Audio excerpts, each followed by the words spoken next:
Hi everybody, welcome back to the cabin. As you can see, I'm working on the logs today.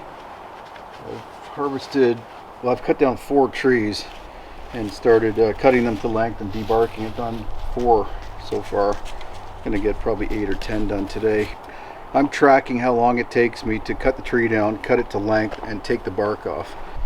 The reason I'm doing it, I just want to know for myself, but also a lot of people are asking me how I build these cabins, how to build a small cabin, and I'm going to answer that as in much detail as possible, including all the materials required, the weight, so you know how much you can handle. That's why I weighed those first few logs. I'm going to weigh all of them, like now while they're still wet, mark the weights and the species on the end of the log, and then I will weigh them again in 6 months and see how much moisture they've lost. That's why you would weigh them, not only to see what you can handle and to plan for what equipment maybe you need to lift them, or what help you need if you need another man or two.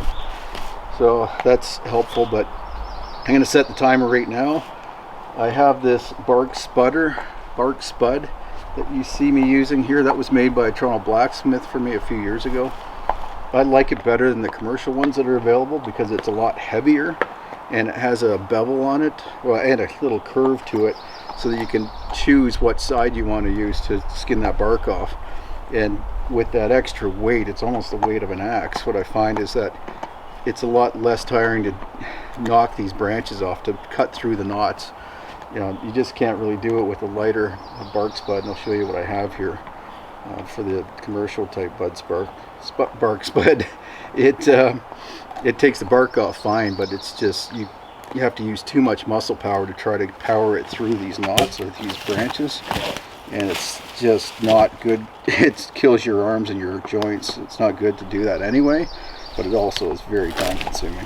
Now the other thing I could do is just take an axe, take a hatchet like I have been doing, and take all these branches off down to the bark, down to the log, to the wood, which I would recommend you do that if you have the proper tools. But like I said, this bark spud that I use is good for doing that as well.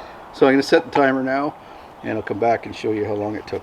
This is a white spruce log. The last 2 are white spruce logs. One before that was a balsam fir, and the one before that was a white pine, and I think I had a red spruce first. Like I said, I'll mark that on the end of the logs along with the weight. Okay, I'm going to set that timer. Let's get started, and I'll get back to you in a few minutes.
Just under 8 minutes. By the time I grabbed it, it was 8 minutes.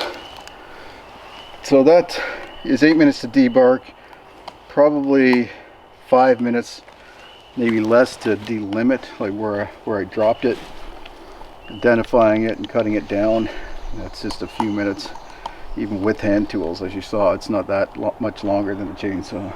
Obviously, use a chainsaw if you're not trying to get back in shape like I am, and just I enjoy the silence and this I don't know, the romanticism of using hand tools appeals to me, but I don't recommend it necessarily. So if you use a chainsaw, that's going to go fast, cutting the tree down, getting it back to your site if you have a four-wheeler or a small tractor. That's the thing about these small logs. It's why I used them on the first cabin, the very first cabin that I showed on the channel that I made with the cedar fence post, 12-foot cedar fence post. 6 inches is what they sell them as by 12 feet. And they were very light because they were dry. They were debarked by a barking machine, like a, what do you call that? It's like oh, I don't know, I forget what it's called. I'll put the name here.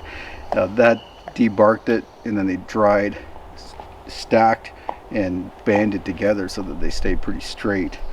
And just being white cedar, they're very eastern white cedar, very light. These are going to be heavier, but not a hell of a lot heavier once they dry.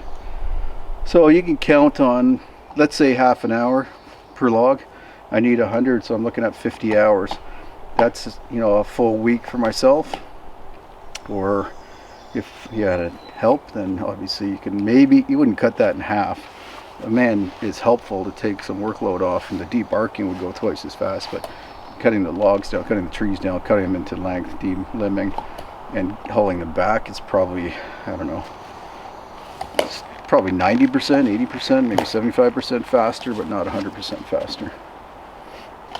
Alright, I'm going to get this stacked, and then, like I said, I'll get some weights and mark them on the ends of the logs. I'm going to seal these logs too, put some log end sealer on them to stop the water from wicking out the ends and causing checking to come in from the ends too far. I want the drying to occur on the outside of the log.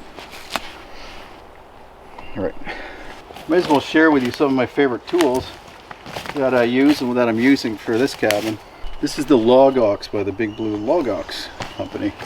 As you can see, very good for picking these logs up. It works a lot better than that small red one I have. That's fine, and it was fine for the little cedar logs that I was lifting because they were lighter and small diameter.